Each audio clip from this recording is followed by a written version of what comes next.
সফর সঙ্গী হযরত পীর সাহেব হুজুর চরমনাই।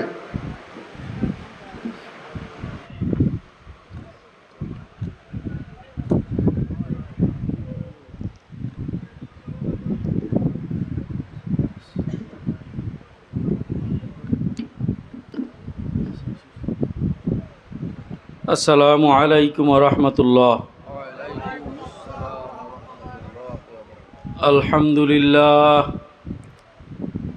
আলহামদুলিল্লাহ নাহমাদুহু ওয়া নাস্তাঈনুহু ওয়া নাস্তাগফিরুহ ওয়া নাউযু বিল্লাহি মিন শুরুরি আনফুসিনা ওয়া মিন সাইয়্যাতি আ'মালিনা।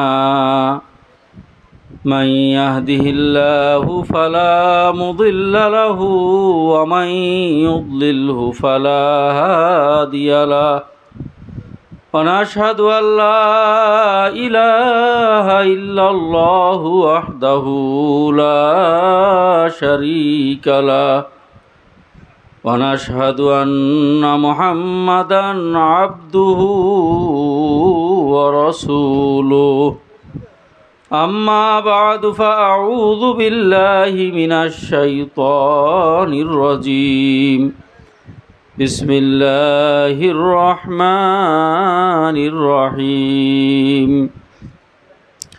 ضرب الله مثلا للذين آمنوا امرأة فرعون إذ قالت رب ابن لي عندك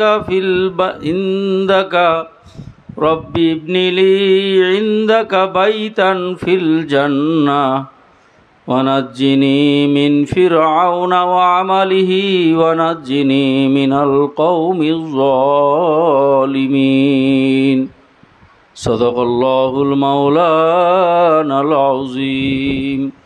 সবাই একটু জবান খুলে মহব্বতের সাথে দুরূদ শরীফ পড়ি। আল্লাহুম্মা সাল্লি আলা সাইয়্যিদিনা ওয়া নাবিয়িনা ওয়া শাফিঈনা ওয়া হাবিবিনা ওয়া মাওলানা মুহাম্মদ সাল্লাল্লাহু আলাইহি ওয়া আলা আলিহি ওয়া আসহাবিহি ওয়া বারাকা ওয়া সাল্লাম।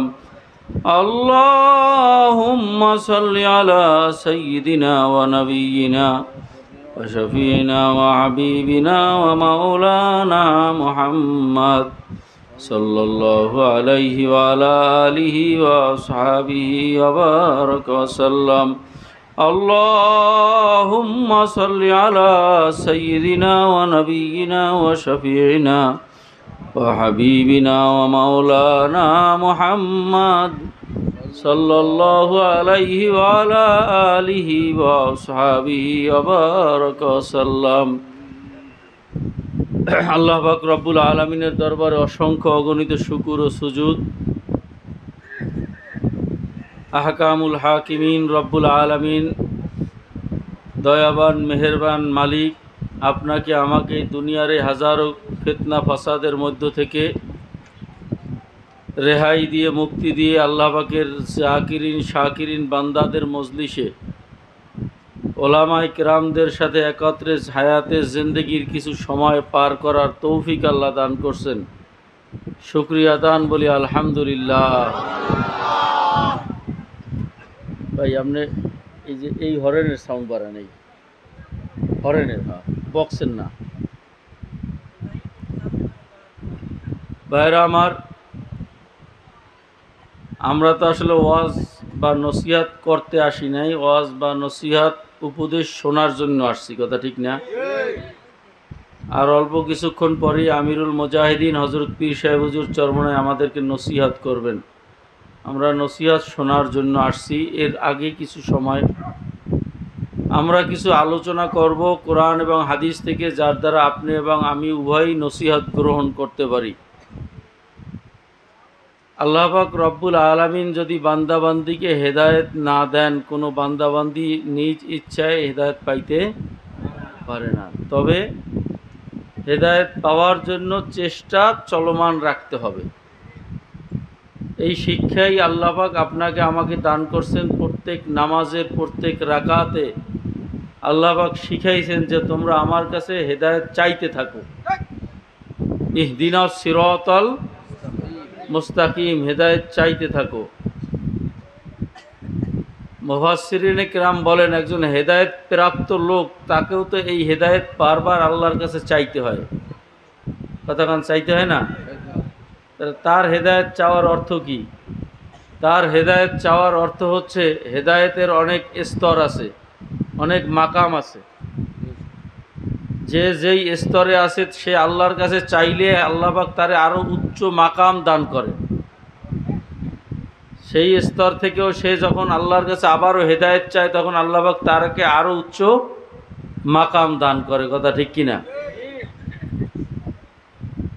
এই ঈমানের বিভিন্ন স্তর আছে না নাই? জোরে বলেন না, আছে না নাই? এই ঈমানের স্তর, এই বিশ্বাস বা এই ইখলাসের স্তরের উপর হইল মানুষের মূল্য আল্লাহ পাকের কাছে বাড়ে আর কমে। কিসের স্তরের কারণে বলেন?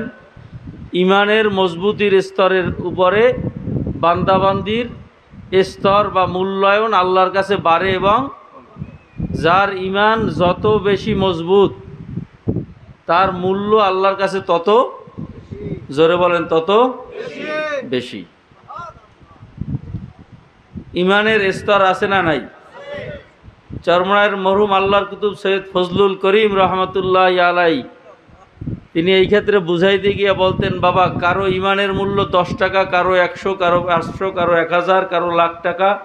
কারো ঈমানের মূল্য দেওয়ার ক্ষমতা দুনিয়ার কোনো মানুষের নাই। আল্লাহর কুতুব উদাহরণ দিয়া বুঝাইতেন যে রাস্তা দিয়া চলতেছো, 10 টাকার নোট পাইছো, এখন তুমি এলান করতেছো, ভাই 10টা টাকা পাওয়া গেছে, মসজিদের ভিতরে কার নিয়ে যান। কিন্তু যখন 100 টাকা পাইছো তখন আস্তে পকেটে ঢুকেই ফেলাইছো। তাহলে তোমার ঈমানের মূল্য 10 টাকা, 10 টাকা, মানে 100 টাকা পাইয়ে তো ঈমান আর ঠিক রাখতে পারে নাই। ঈমানের মূল্য হয়েছে 10 টাকা। এখন যখন আবার আর একজন 100 টাকা পাইয়া এলান করছে যে 100 টাকা পাইছি নিয়ে যাও, কিন্তু যখন 500 টাকা পাইছে তখন আর আস্তে পকেটে ঢুকেছে, তাহলে তার ঈমানের মূল্য 100 টাকা। আবার যিনি 500 টাকা পাইয়া এলান করছে কিন্তু 5000 পাইয়া আর এলান করে নাই, তাহলে তার ঈমানের মূল্য কত? 500 টাকা। দেখেন না, ভোট আসলে অনেকের ঈমান বিক্রি হয় 1 কাপ রং চার বিনিময়ে। কথা কয় না? ওয়াজ কিন্তু সব সুবিধা মতো শুনতে পারবেন না, কিছু ওয়াজ আপনাকে গায়ে পড়বে, বেজার হইবেন নাকি? সব যদি সুবিধা মতো ওয়াজ করতে যাই তাহলে বেসুবিধার ওয়াজ তো করবে কে? তাহলে আবার অনেক আল্লাহর বান্দা ঈমানদার এমন আছে যে তামাম দুনিয়া দিয়েও তার ঈমান কেনা যায় না, অথচ সেই লোকটা হইতে পারে একেবারে নিতান্ত গরিব, নিঃস্ব। তাহলে মূল বিষয়টা হইল ঈমানের উপরে নির্ভরশীল। আর আল্লাহ পাক কুরআনুল কারীমের ভিতরে ফরমাইছেন, ওয়ারিদওয়ানুম মিনাল্লাহি আকবার, আমি আল্লাহর রেজামন্দি যেই বান্দা বান্দি পাইছে এর চেয়ে বড় নেয়ামত আর কেউ পায় নাই। যেই বান্দাবান্দি আল্লাহ পাকের রেজামন্দি পাইছে, অর্থাৎ আল্লাহ পাক যার উপরে রাজি খুশি হয়ে গেছে, আল্লাহ পাকের রেজামন্দির চেয়ে বড় কোনো নেয়ামত দুনিয়ায় আর নাই। যেই নেয়ামত পাইছিলেন সাহাবায়ে কেরাম, যারা দুনিয়ার বিচারে ছিল নিঃস্ব, গরিব, দিন আনা দিন খাওয়া মানুষ, কিন্তু আল্লাহ পাক রব্বুল আলামিন ঘোষণা দিয়েছেন, রাদিয়াল্লাহু আনহু ওয়া রাদু আন, আমি আল্লাহ তাদের উপরে রাজি খুশি হয়ে গেছি।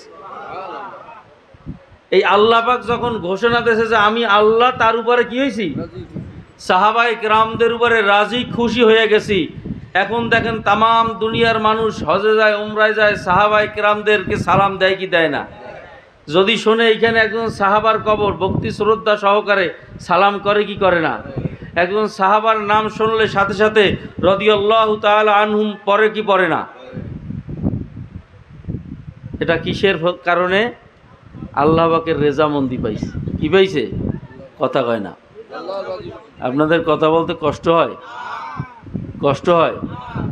একটু তাকবীর দেন তো, নারায়ে তাকবীর।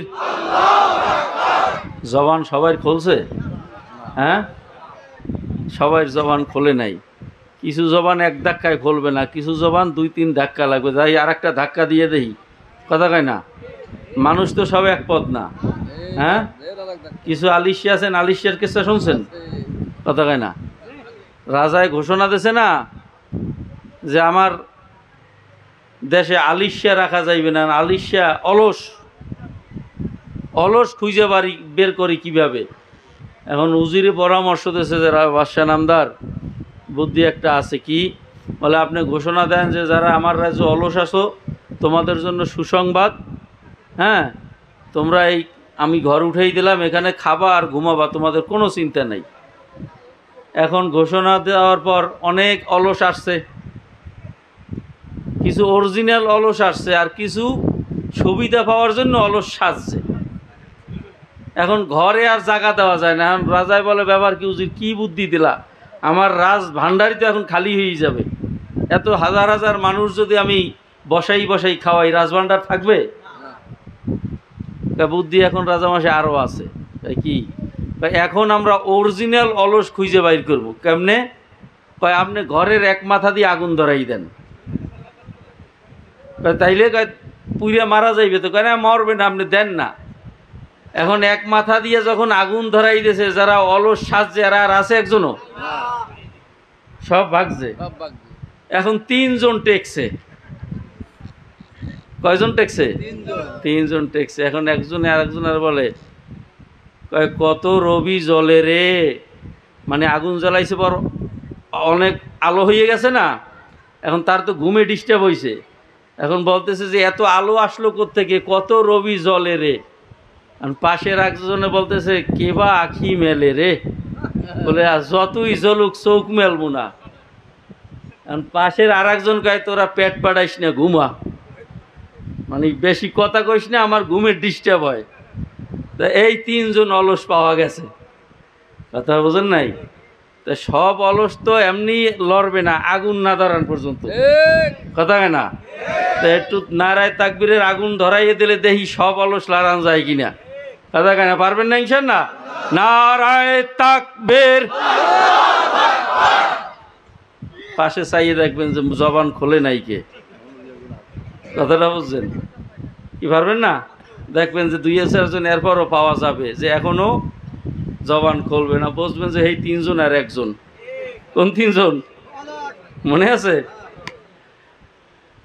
নারায়ে তাকবীর, কোরআন সুন্নাহ যেখানে, আজকের মাহফিল সারা বাংলায় শুনতে পাই, আলহামদুলিল্লাহ। তো যে কথা বলতেছিলাম, কোন কথায় গেলাম?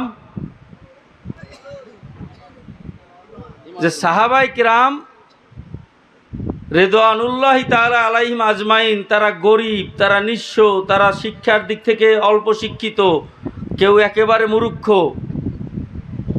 উচ্চ বংশের না, কিন্তু এরপরও তারা এত সম্মানের অধিকারী হওয়ার কারণ পিছনে কি? আল্লাহ পাক ঘোষণা দিয়েছেন যে আমি তাদের উপরে রাজি খুশি হয়ে গেছি। ওয়ারিদওয়ানুম মিনাল্লাহি আকবার, আল্লাহ বলেন আমার রেজামন্দি হইলে সবচেয়ে বড় নেয়ামত। আল্লাহ পাকের রেজামন্দি পাওয়ার জন্য কে কত বেশি পাবে? কয় যার ঈমান যত মজবুত সে আল্লাহর রেজামন্দি তত পাবে। এজন্য আল্লাহর হাবিব বলছেন যে আল্লাহ পাকের রেজামন্দি হাসিল করার জন্য 1000 লক্ষ রাকাত নামাজ তোমার কাজে না লাগতে পারে, কিন্তু তুমি যদি তোমার অন্তরটাকে, ঈমানটাকে ঠিক করতে পারো, অল্প আমল আল্লাহ পাকের রেজামন্দি পাওয়ার জন্য যথেষ্ট হয়ে যাবে। কি ঠিক করতে হবে? ভিতর ঠিক করতে হবে, ঈমান ঠিক করতে হবে। এখন ঈমান কিভাবে ঠিক করতে হবে? আল্লাহ পাক রব্বুল আলামিন, আমি সংক্ষেপে শেষ করব, ঈমানদারদের জন্য আল্লাহ পাক কুরআনুল কারীমের ভিতরে উদাহরণ শুনাইছেন, ঘটনা শুনাইছেন। সেই ঘটনা আলোচনা করব যাতে আপনার আমার ঈমানের তারাক্কি হয়, উপকার হয়। আমি যে আয়াতে কারিমা তেলাওয়াত করছি, আল্লাহ পাক কালামে হাকিমের ভিতরে ফরমান, দরাবাল্লাহু মাসালাল লিল্লাযীনা আমানু ইমরাআতা ফিরআউন। আল্লাহ বলেন, হে দুনিয়ার ইমানদারেরা, আমি তোমাদের জন্য একটা ঘটনা উদাহরণস্বরূপ পেশ করব। একটা ঘটনা আমি তোমাদেরকে উদাহরণস্বরূপ শোনাবো। হে ইমানদারেরা, আল্লাহ পাক ইমানদারদেরকে ডাকতেছেন, হে বিশ্বাসীরা, তোমরা এই ঘটনা শোনার পর তোমার ঈমান আর আমি যে ঘটনা শোনাবো সেই ঈমানকে মিলাইয়া দেখবা। শুনবেন? আল্লাহ বলেন, আমি ঘটনা শুনাই। দরাবাল্লাহু মাতালাল লিল্লাযিনা আমানু ইমরাতা ফিরাউন। হে দুনিয়ার ইমানদারেরা, শোনো, ফিরাউনের স্ত্রী ছিল আসিয়া। নাম কি? কার স্ত্রী? খুব বড় আল্লাহর ওলি ছিল? হ্যাঁ, নাকি বড় জালেম ছিল? কত বড় জালেম ছিল যে বনি ইসরাইলের হাজার হাজার নবজাতক শিশু এইমাত্র কেবল জন্ম হয়েছে, এই শিশুদেরকে তিনি সৈন্য দিয়া ধৈর্য নিয়ে সাথে সাথে হত্যা করে ফেলাইছে। একজন দুইজন, হাজার হাজার। কিন্তু এই জঘন্য অন্যায়ের প্রতিবাদ করার সাহস কারো ছিল না। এত বড় জালেম, ক্ষমতার অধিকারী ছিল, ক্ষমতার দাপটে নিজেকে খোদা মানে রব দাবি করছে। জোরে কান্না নাউজুবিল্লাহ। ফেরাউনের ইতিহাস তো অনেক লম্বা, সেই সময় এখন নাই। ভবঘুরে ছিল, বাবায় ঘর দিয়া বের করে দিয়েছিল। ঘুরতে ঘুরতে ঘুরতে ঘুরতে পথে পাইছে আর একজন ভবঘুরে, হামান। এই দুইজনে দোস্ত হইছে, মিশরে আসছে, কবরস্থানে চাকরি নেছে, কবর খোদার চাকরি নেছে। এই এখান থেকে যেভাবে হোক, যাই হোক, এটা লম্বা ঘটনা, সে মিশরের প্রেসিডেন্ট বা বাদশাহ হয়ে গেছে। কি আল্লাহ ফকিরের বাদশাহ বানাইতে পারে না? পারে না?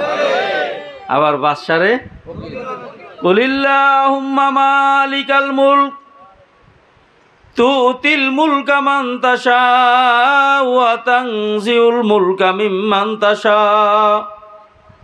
ওয়া তুইজ্জু মান তাশা ওয়া তুযিল্লু মান তাশা বিয়াদিকাল খায়রু ইন্নাকা আলা কুল্লি শাইইন কাদির। আল্লাহ বলেন, বাদশাকে ফকির আর ফকিরকে বাদশা আমি মাওলা যে কোনো সময় বানাইতে পারি কি পারি না? আমার মাওলা পারে? তো ফেরাউন বাদশা হওয়ার পরে এখন এত সম্মান, কি বলেন, যারা জীবনে সম্মান পায় নাই তারা হঠাৎ সম্মান পাইলে নিজেরা সামলাইতে পারে না। যারা আগে অর্থকরী কম ছিল, হঠাৎ অনেক অর্থ পাইলে নিজেকে সামলাইতে পারে না। কথা সত্য না মিথ্যা? এখন ফেরাউন বলতেছে যে, হামান, আমি দেখি যে আমার চেয়েও মানুষ সম্মান করে কারে জানি সেজদা দেয়। আমি রাজা, আমি বাদশা, কিন্তু আমার চেয়েও দেখি বনি ইসরাইলের লোকেরা কারে জানি সেজদা দেয়, আমার চেয়েও বেশি সম্মান করে। তাইলে আমার চেয়ে বেশি সম্মান কেউ করবে এটা তো হইতে পারে না। কয় কারে সেজদা দেয়? কয় দেয় তো তাদের রবকে। কারে দেয়? জোরে কান্না, কারে দেয়? আমরা সেজদা দিই কাকে? আমাদের রবকে। জোরে মুখ খুলে বলেন কে? জোরে কান্না, রব্বি আল্লাহ। আমাদের রবকে। আল্লাহ বলেন, ইন্নাল্লাযীনা ক্বালু রাব্বুনাল্লাহ সুম্মা ইসতাকামু তাতানাজ্জালু আলাইহিমুল মালাইকা। দুনিয়ার জমিনে যারা জবান খুলিয়া স্বীকার করবে আমার রব আল্লাহ, এই জবানে স্বীকার করার পরে কাজে প্রমাণ করিয়া দেখাবে, আমি মাওলা তাদের জন্য সাহায্যের জন্য ফেরেশতা পাঠাইয়া দেব। তাহলে আমরা জবান খুলিয়া বলতে পারি কিনা আমাদের রবকে? জোরে কন্যা, রব্বুনাল্লাহ। তাদের রবকে সেজদা দেয়, তাহলে আমি রব দাবি করি, আমি বলি যে আমি রব। হামান খায়, বাদশা নামদার, বেশি খাইতে যাইয়েন না, মুখ পড়বে। আপনি যে পর্যন্ত আসছেন এর বেশি সামনে যাইয়েন না, এই অনেক, মুখ পড়বে। বলে যে না, আমার এই খায়েশ পূরণ করতেই হবে। তো অনেক বুঝানোর পর যখন ফেরে না, তখন হামান বলল যে বাদশা, আপনি এখন এই মুহূর্তে যদি রব দাবি করেন আপনারা কেউ মানবে না। কেউ আপনার সেজদাও দেবে না। বলে কেন? বলে বনি ইসরাইলের ভিতরে হাজার হাজার লক্ষ লক্ষ আলেম আছে, কিতাবের এলেম তাদের কাছে আছে, এরা মানুষকে বুঝাবে, এরা মানুষকে সঠিক রাস্তা দেখাবে, এরা মানুষকে সঠিক রবের পরিচয় বলে দেবে। আপনি ভুয়া রবরে কেউ সেজদা দেবে না। হ্যাঁ, ঘটনা তো সত্য। তাইলে কি করতে হবে? বললে যে অপেক্ষা করতে হবে। কি করতে হবে? অপেক্ষা করতে হবে। কতদিন? বা দীর্ঘ সময় অপেক্ষা করতে হবে। এই সময় কাজ কি?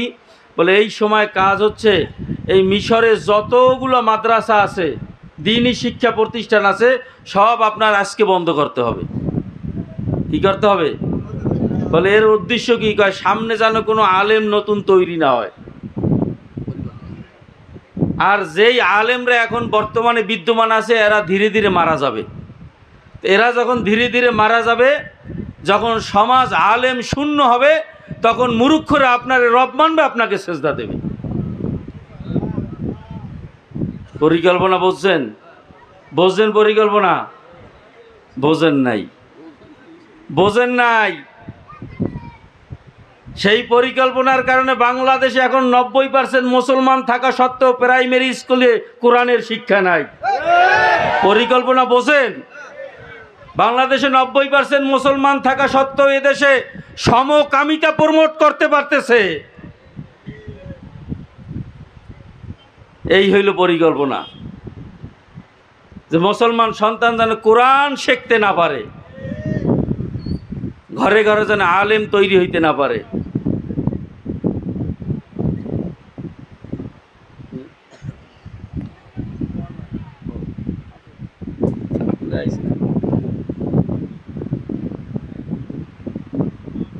ইন্নাল্লাযীনা ক্বালু রাব্বুনাল্লাহু সুম্মা ইসতাকামু তাতানাজ্জালু আলাইহিমুল মালাইকাতু আল্লা তাখাফু ওয়ালা তাহজানু ওয়া আবশিরু বিল জান্নাহ। আল্লাহ বলেন, তুমি যদি দুনিয়ার জমিনে ঠিকই আমি মাওলাকে রব হিসাবে মানতে পারো, যদি জবানে এবং অন্তরে এবং কাজে যদি প্রমাণ করিয়া দেখাইতে পারো যে আমি আল্লাহই তোমার রব, আমি মাওলা ওয়াদা করলাম দুনিয়াতে তোমাকে সাহায্য করার জন্য আমি ফেরেশতা পাঠাইয়া দেব।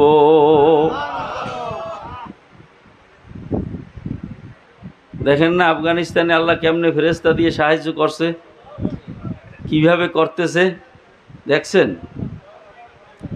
তো যাই হোক, তো আসিয়া আলাইহিস সালাতু আসসালাম এর ঘটনা আল্লাহ সংক্ষেপে কোরআনে শুনাইছেন, যে ফেরাউন যখন নিজেকে রব স্বীকার করছে, দাবি করছে, তখন মানুষকে বাধ্য করছে তাকে রব মানার জন্য, সমস্ত মিশরবাসীকে বাধ্য করছে। কিন্তু তার ঘরে তার সহধর্মিণী, তার স্ত্রী আসিয়া কিন্তু তাকে রব মানে নাই। মানছে?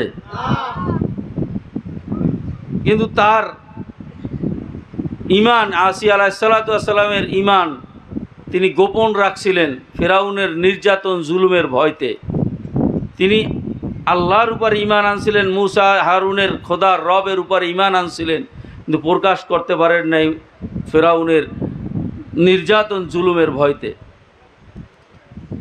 মুফাসসিরিনে কিরাম লেখেন, যেদিন মুসা আলাইহিস সালাতু ওয়াসসালামের সাথে ফেরাউনের ময়দানের ভিতরে টক্কর হইল, ফেরাউন ৮০,০০০ জাদুকর একত্রিত করলো, মুসা আলাইহিস সালামকে পরাজিত করবে, মোকাবিলা করবে।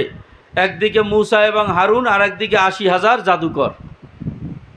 সারা মিশরবাসী একত্রিত হয়েছে দেখার জন্য যে আজকে কে হারে কে জেতে, সত্য মিথ্যার লড়াই। এদিকে আসিয়া আলাইহিস সালাতু ওয়াসসালাম ঘরে একা, উৎকণ্ঠায় উদ্বেগে দিন সময় পার হইতেছে, যে আজকে আমার রবের পক্ষের মুসা আর হারুন আর ফেরাউনের পক্ষের ৮০,০০০ জাদুকর, কত বড় ঘটনা। যখন মুসা আলাইহিস সালাম আর হারুন আলাইহিস সালাম এক পাশে দাঁড়ানো, ৮০,০০০ সৈন্য তাদের জাদুর লাঠি রশি যখন ছাড়ছে, কোনোটা বাঘ, কোনোটা হিংস্র প্রাণী, সাপ ইত্যাদি হিংস্র জীব জন্তুতে রূপান্তরিত হয়ে ধা ধা করিয়া মুসা আলাইহিস সালামের দিকে রওনা করছে। আল্লাহ পাক ডাকতেছে, ও মুসা ভয় পাইও না, আমি আল্লাহ তোমার সঙ্গে আছি।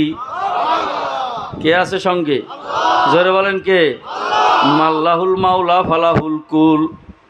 আমার মাওলা যার সঙ্গী হয়, মাওলা যার উকিল হয়, আমার মাওলা যার সাহায্যকারী হয়, তামাম দুনিয়া একত্রিত হইয়াও তার বিরোধিতা করিয়া কিছুই করতে পারে না।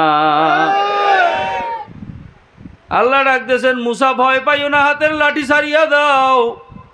ছাড়ার সঙ্গে সঙ্গে এমন বিশাল এক সাপ তৈরি হইয়া এক থাবায় এক গ্রাসে সব ৮০,০০০ জাদুকরের জাদুর সব জীবজন্তু এক গ্রাসে খাইয়া ফেলাইছে। থাবা লাগছে কয়টা?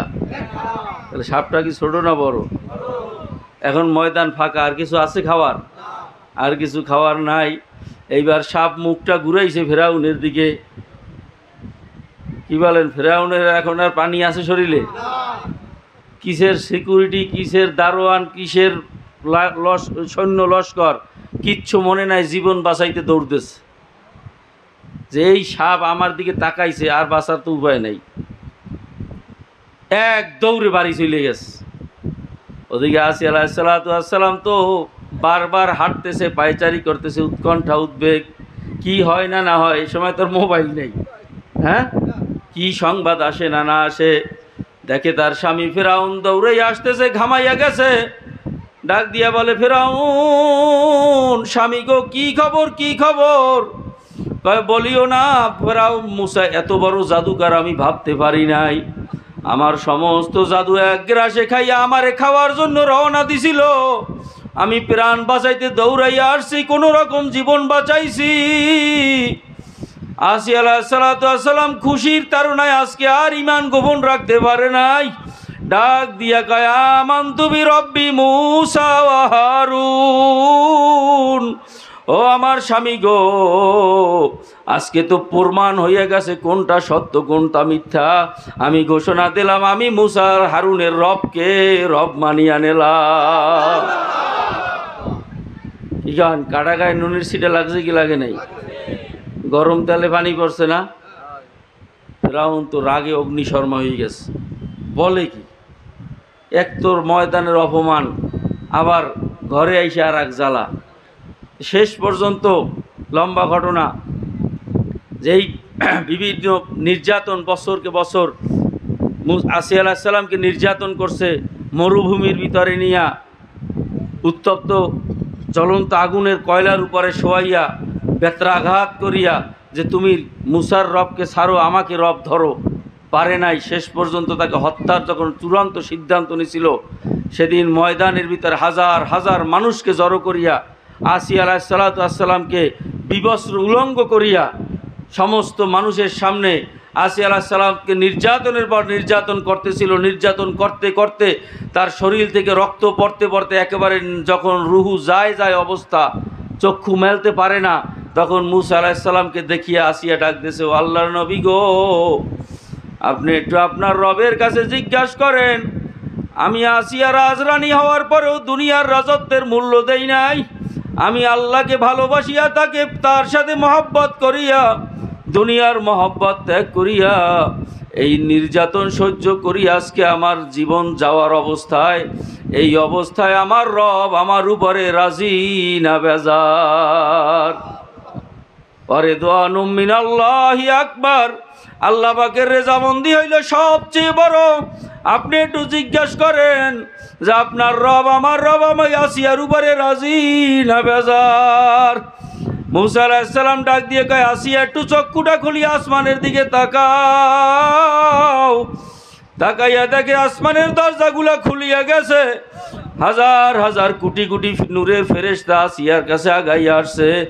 জান্নাতের দরজাগুলা খুলিয়া গেছে, ডাকতেছে, আসিয়া আসো, আমরা তোমার অপেক্ষায় আছি। মূসা আলাইহিস সালাম ভাই, ও আসিয়া রে, আমার রব আমার মালিক তোমার উপরে এত রাজি খুশি হইছে, তোমার এখন আমার রবের কাছে যা চাইতে মনে চায় চাইয়া নাও, আমার রব তোমাকে সব দিয়া দেবে। এখন আসিয়া কি চাইছে আল্লাহ পাক কোরআনে জানাইয়া দিয়েছেন। আসিয়া দুনিয়ার কিছু চাই নাই, এমনকি জান্নাতও চায় নাই। আসিয়া চায় রব্বি ইবনিলি ইনদাকা বাইতান ফিল জান্নাহ ওয়া নাজ্জিনি মিন ফিরাউনা ওয়া আমালিহি ওয়া নাজ্জিনি মিনাল কওমিজ জালিমিন। মাবুদ গো, আমি দুনিয়া চাই না, জান্নাতও চাই না, জাহান্নামও চাই না। আমি চাই তোমার নিকটে, তোমার কাছে আমার জন্য ছোট্ট একটা ঘর বানাইয়া দেবা। ওই ঘরটার ভিতরে বৈশা আমি আসিয়া তোমার কুদরতি চেহারার দিকে চাইয়া থাকো। এই হইল ইমানের অবস্থা। আল্লাহ পাক রব্বুল আলামিন বলেছেন রিদওয়ানুম মিনাল্লাহি আকবার। ও ইমানদারেরা, এখন তোমার ইমান আর আসিয়ার ইমান মিলাও। তুমি কেন নামাজ পড়তে পারো না? তোমাকে তো নামাজ না পড়তে গেলে কেউ তোমাকে মারেও না, নির্যাতনও করে না। এরপরও নামাজ না পড়িয়াও তুমি ইমানদার দাবি করো। তুমি বা কেমন ইমানদার, আর আমার আসিয়া কেমন ইমানদার? কি মিলান লাগবে কি লাগবে না? আল্লাহ আমাদেরকে সঠিক বুঝ দান করে, জোরে বলেন আমিন। ওয়া মা আলাইনা ইল্লাল বালাগ। আসসালামু আলাইকুম।